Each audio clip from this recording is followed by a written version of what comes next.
안녕하세요, 사랑하는 여러분. 오늘 저희가 함께 나눌 이야기는 단순한 성경 공부가 아닙니다.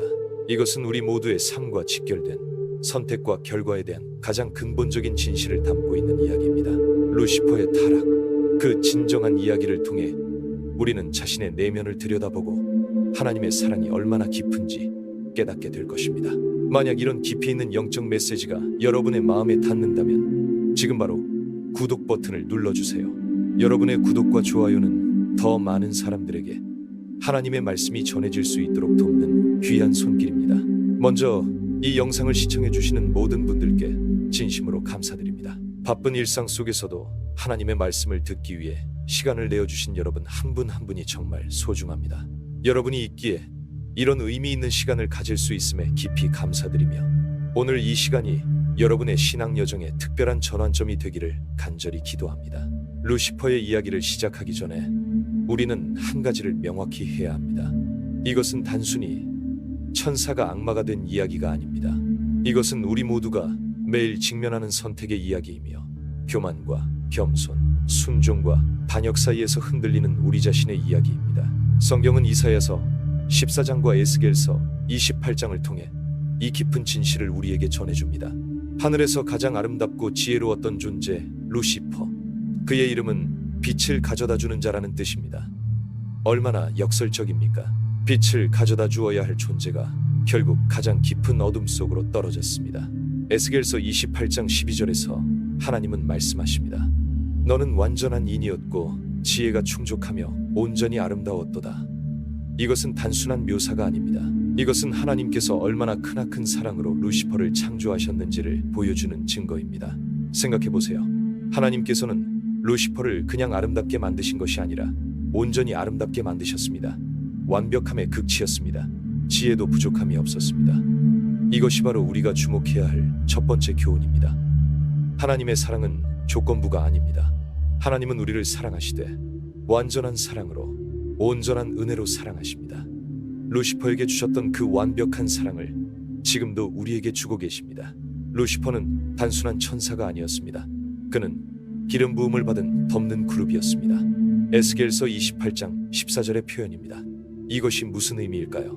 그는 하나님의 영광을 가장 가까이서 경험할 수 있는 특별한 위치에 있었다는 뜻입니다. 하나님의 보좌 근처에서 찬양을 인도하고 하나님의 영광을 온 우주에 전달하는 역할을 맡았습니다. 얼마나 영광스러운 자리였습니까?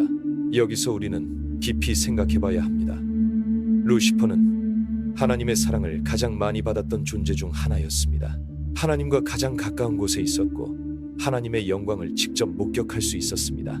그런데 왜 타락했을까요? 바로 여기에 우리 모두가 경계해야 할 함정이 있습니다. 축복이 교만의 씨앗이 될 수 있다는 것입니다. 이사야서 14장 13, 14절에서 루시퍼의 마음을 들여다볼 수 있습니다. 네가 네 마음에 이르기를 내가 하늘에 올라 하나님의 무별 위에 나의 보좌를 높이리라. 내가 북극 지폐의 산 위에 좌정하리라. 가장 높은 구름에 올라가서 지극히 높으신 이와 같아지리라 하는도다. 5번의 내가입니다. 이것이 바로 루시퍼 타락의 핵심입니다. 내가 하늘에 올라가겠다. 내가 보좌를 높이겠다. 내가 좌정하겠다. 내가 올라가서 내가 하나님과 같아지겠다. 이 5번의 내가는 단순한 반복이 아닙니다. 이것은 하나님 중심에서 자아 중심으로의 완전한 전환을 의미합니다. 루시퍼는 자신이 받은 모든 축복과 은사를 하나님께 영광 돌리는 데 사용하지 않고 자신을 높이는 데 사용했습니다. 우리는 여기서 매우 중요한 교훈을 얻습니다. 축복과 재능, 그리고 우리가 받은 모든 좋은 것들이 실제로는 시험의 도구가 될 수 있다는 것입니다. 하나님께서 우리에게 주신 달란트가 많을수록, 우리가 높은 위치에 올라갈수록 우리는 더욱 겸손해야 합니다. 왜냐하면 모든 것이 하나님으로부터 왔기 때문입니다. 현대를 살아가는 우리에게도 이런 유혹은 늘 있습니다. 성공했을 때, 인정받을 때, 남들보다 뛰어난 무언가를 가졌을 때 우리 마음 깊은 곳에서 내가라는 목소리가 들리기 시작합니다. 이것이 바로 루시퍼가 걸었던 그 위험한 길의 시작점입니다. 하나님이 주신 축복을 하나님께 영광 돌리는 대신 자신을 위해 사용하려는 마음, 이것이 바로 교만의 시작입니다. 루시퍼의 타락 과정을 자세히 살펴보면 그것은 하루아침에 일어난 일이 아니었습니다. 에스겔서 28장 15절에서 하나님은 네가 지음을 받던 날부터 네 모든 길에 완전하였더니 마침내 불의가 드러났도다라고 말씀하십니다. 마침내라는 표현에 주목하세요. 이것은 점진적인 과정이었습니다. 교만이 하루아침에 완성되지 않습니다. 작은 생각들이 쌓이고 쌓여서 결국 하나님을 대적하는 마음으로 발전한 것입니다. 이것이 우리에게 주는 경고는 분명합니다. 우리 마음속의 작은 교만도 결코 가볍게 여겨서는 안 된다는 것입니다. 이 정도는 괜찮겠지. 나는 달라. 난 특별해.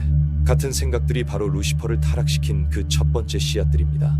하나님께서는 우리에게 이런 작은 교만의 싹들까지도 민감하게 반응하고 즉시 회개하며 돌아서라고 말씀하고 계십니다. 루시퍼의 이야기에서 또 하나 놀라운 것은 하나님의 인내심입니다. 하나님께서는 루시퍼의 마음에 불의가 생기는 것을 보시면서도 즉시 심판하지 않으셨습니다. 기회를 주셨고 돌아올 수 있는 시간을 허락하셨습니다. 이것이 바로 우리 하나님의 성품입니다. 우리가 실수하고 넘어질 때마다 즉시 포기하지 않으시고 회개하고 돌아올 기회를 끊임없이 주고 계십니다. 루시퍼가 하나님을 대적하며 반역을 일으켰을 때 천사들 중 3분의 1이 그를 따랐습니다. 요한계시록 12장 4절의 말씀입니다. 이것은 단순히 숫자의 문제가 아닙니다. 이것은 선택의 문제였습니다. 각각의 천사들이 하나님을 따를 것인가 아니면 루시퍼를 따를 것인가 선택해야 했습니다. 그리고 놀랍게도 3분의 1이라는 적지 않은 수가 잘못된 선택을 했습니다. 여기서 우리는 매우 중요한 진실을 발견합니다. 아무리 완벽한 환경에 있어도 아무리 하나님의 사랑을 직접 경험해도 잘못된 선택을 할 수 있다는 것입니다. 천국에서도 타락이 일어났습니다. 하나님 앞에서도 반역이 일어났습니다. 이것은 우리에게 선택의 중요성을 일깨워줍니다. 우리의 선택이 우리의 운명을 결정합니다. 현재 우리가 살고 있는 이 세상에서도 마찬가지입니다. 우리는 매 순간 선택해야 합니다. 하나님의 뜻을 따를 것인가, 내 뜻대로 살 것인가, 겸손할 것인가, 교만할 것인가, 사랑할 것인가, 미워할 것인가, 용서할 것인가, 복수할 것인가. 이 모든 작은 선택들이 모여서 우리의 인생을 만들어갑니다. 루시퍼도 처음에는 작은 선택에서 시작했습니다. 하지만 그 작은 선택들이 모여서 결국 하나님을 대적하는 큰 반역으로 이어졌습니다. 루시퍼의 타락은 또한 자유의지의 중요성을 보여줍니다. 하나님께서는 천사들에게도 인간에게도 자유의지를 주셨습니다. 로봇처럼 자동으로 순종하는 존재가 아니라 스스로 선택할 수 있는 능력을 주셨습니다. 이것이 진정한 사랑의 전제 조건입니다. 선택할 수 있는 자유가 있어야 진정한 사랑이 가능합니다. 하나님께서는 우리가 억지로가 아니라 자발적으로 하나님을 사랑하기를 원하십니다. 그런데 이 자유의지는 동시에 큰 위험성을 내포하고 있습니다. 잘못된 선택을 할 수도 있기 때문입니다. 루시퍼가 바로 그 증명입니다.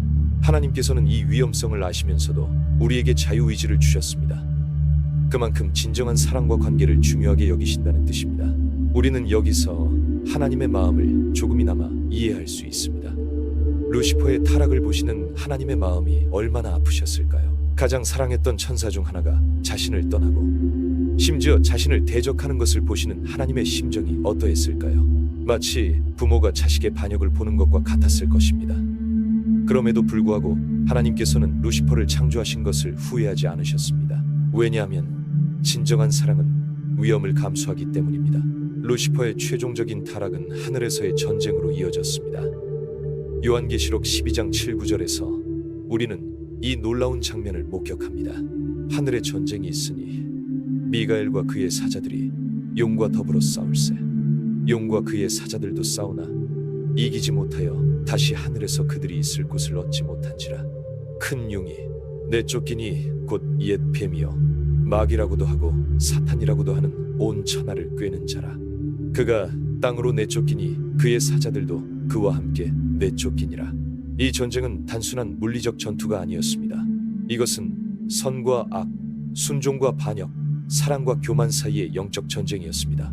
그리고 결과는 명확했습니다. 아무리 루시퍼가 아름답고 지혜로웠어도, 아무리 많은 천사들이 그를 따랐어도 하나님 앞에서는 결코 이길 수 없었습니다. 진리는 항상 승리합니다. 사랑은 항상 미움을 이깁니다. 겸손은 항상 교만을 이깁니다. 루시퍼가 땅으로 떨어진 순간 그는 더 이상 빛을 가져다주는 자가 아니었습니다. 그는 사탄, 즉 대적하는 자가 되었습니다. 마귀, 즉 중상하는 자가 되었습니다. 이름 자체가 그의 정체성에 완전한 변화를 보여줍니다. 한때 하나님의 영광을 전했던 존재가 이제는 하나님을 대적하고 하나님의 자녀들을 넘어뜨리는 일에 온 힘을 쏟게 되었습니다. 하지만 여기서 우리가 놓치지 말아야 할 것이 있습니다. 루시퍼의 타락이 하나님의 계획 밖의 일이 아니라는 것입니다. 하나님께서는 전지전능하신 분이시기 때문에 이 모든 일들을 미리 아셨습니다. 그럼에도 불구하고 루시퍼를 창조하시고 자유의지를 주셨습니다. 왜일까요? 바로 더 큰 선과 영광을 위해서입니다. 루시퍼의 타락으로 인해 우리는 하나님의 사랑이 얼마나 큰지 더욱 명확하게 알 수 있게 되었습니다. 선과 악의 대비를 통해 선의 가치가 더욱 빛나게 되었습니다. 그리고 가장 중요한 것은 루시퍼의 타락으로 인해 예수 그리스도의 구원 역사가 필요하게 되었고 이를 통해 하나님의 사랑이 절정에 이르렀다는 것입니다. 생각해 보세요. 만약 루시퍼의 타락이 없었다면 인간의 타락도 없었을 것이고 따라서 구원의 필요성도 없었을 것입니다. 그렇다면 우리는 십자가에서 보여주신 하나님의 그 놀라운 사랑을 경험할 수 없었을 것입니다. 역설적이게도 루시퍼의 타락이 하나님의 더 큰 사랑을 드러내는 통로가 된 것입니다. 이것이 바로 우리가 루시퍼의 이야기에서 얻어야 할 가장 중요한 교훈입니다. 하나님의 사랑은 우리의 실패조차도 선으로 바꾸실 수 있을 만큼 크고 깊다는 것입니다. 루시퍼는 자신의 교만으로 인해 타락했지만 하나님께서는 이것조차도 더 큰 영광을 위한 도구로 사용하셨습니다. 우리의 실수와 연약함도 마찬가지입니다. 하나님께서는 우리의 모든 것을 사용하셔서 더 큰 선과 영광을 이루실 수 있습니다. 루시퍼의 이야기를 통해 우리는 또한 회개의 중요성을 깨닫게 됩니다.